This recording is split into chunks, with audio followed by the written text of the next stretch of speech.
There is something haunting about Frankenstein. It's not just a monster, it's the reflection. It's a warning. Hello, welcome back to the Created Vessels. Welcome back to the channel if you're new. My name is Grace. And here in Creative Vessels, we talk about art and faith and what it means for us today. Today I wanted to talk about Frankenstein. It makes sense for the time we are today.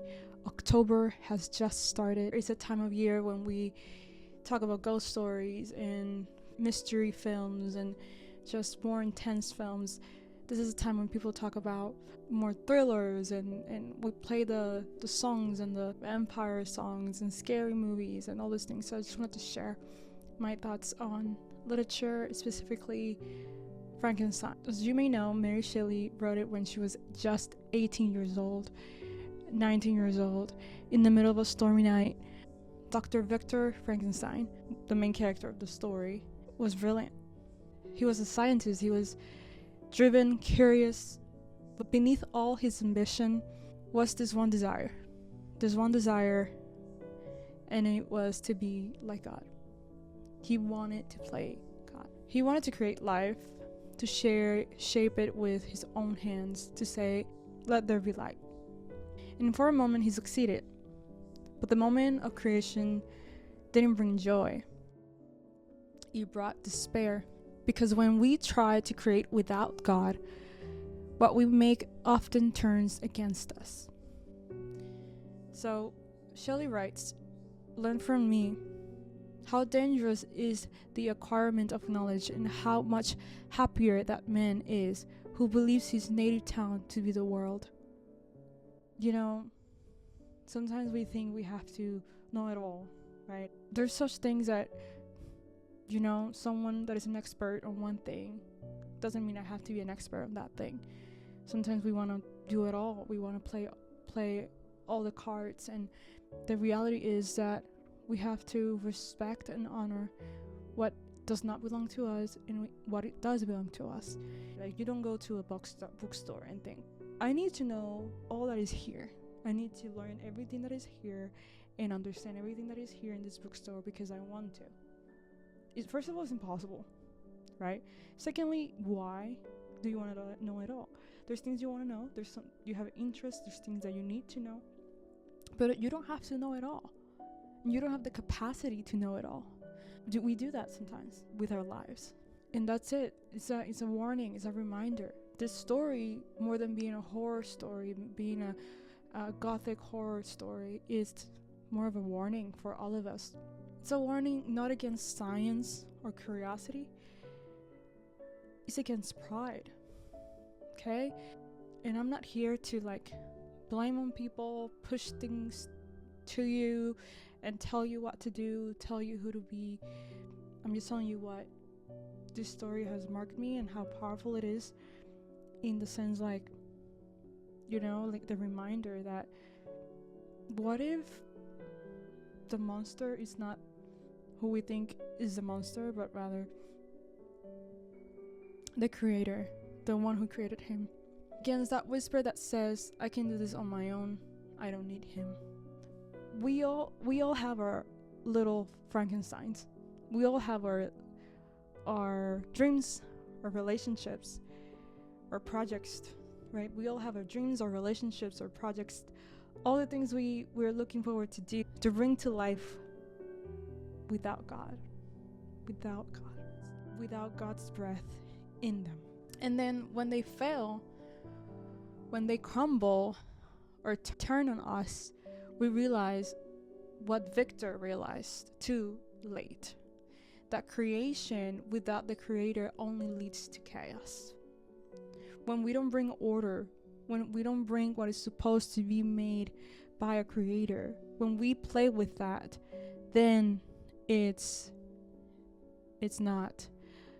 We realize it's actually this wasn't my job. This wasn't a thing I should have done. This was something that was supposed to be made by God, right? You may not be a believer. You may not even believe in God. You might not even know that there's a God. You may think what am I talking about, right? But I just hope that with this writing, you'll come back to realize, oh, maybe there's things that I should not be playing with. There's things that I should maybe not, take a step in. If I were to tell you, hey, I am going to go ahead and create a human being. I'm gonna literally from nothing, I'm going to take someone from the grave and I'm just gonna bring it back to life. Because I'm a scientist, I'm able to do this. I wanna know how to create. What are you gonna tell me? Like, what's wrong with you, right? But we do that. We do that with everything else. In the end, Frankenstein's creature looks at the destruction around him and says, I who irretrievably destroy thee by destroying all thou lovest. It's heartbreaking. Because he's both the victim and the result of man's pride. And isn't that us sometimes? Trying to be the author of our own life, of our own story, only to find ourselves lost in it. But the good news, there's a hope that Shelley's darkness points towards, is that there is a true creator. One who gives life not out of pride, but out of love. When we return to him, we find that the thing we were chasing through power and control was always waiting for us in surrender. Shelley went through so much pain and so much grief that I can never possibly judge that person. I could possibly understand what she went through, right? Her mom passed away, Mary Wollstonecraft. Her dad disowned her. Then her partner passed away. Then her babies, died at infancy. These are very heavy things, very difficult things. And then when we learn about the story, they talked about the summer. There was no summer. The year without a summer. Because of the dark skies, and the writers, the group was inspired to tell their writings and their ghost stories and all those things, right?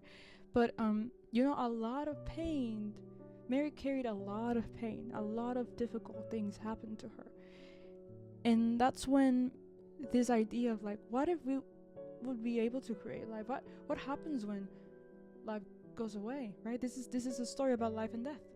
Life comes and then goes away. How can I wonder what it would be like to my family to come back, right? We have those questions. We go through these things every day, right?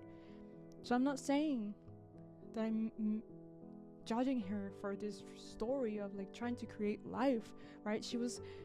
This is her expression, and she was trying to go through this difficult time by writing, right? Like the meaning of life and what does it mean to create.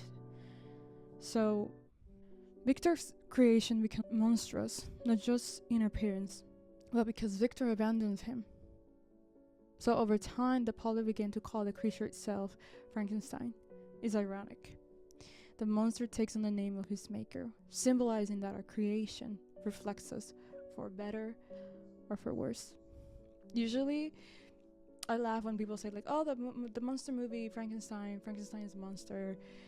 We think of the monster as the being that has the name Frankenstein. But the reality is that the creator, the one who created it, that's the name of the creator. Victor is Frankenstein. Victor is the one that made the wrongdoing. And then the creature identity was based on the creator. When we play God, we destroy. We become someone that we're not supposed to be. When we let God be God, we come alive. Thank you for watching. If you like these videos, if you enjoy these conversations, these deeper questions, this deeper conversation, make sure to subscribe, make sure to hit the like button, and share it with your friends, share it with your family, share it with people that might be interested in these topics. I know they're intense sometimes, but I promise you this is all to learn and to grow together. Again, thank you for watching.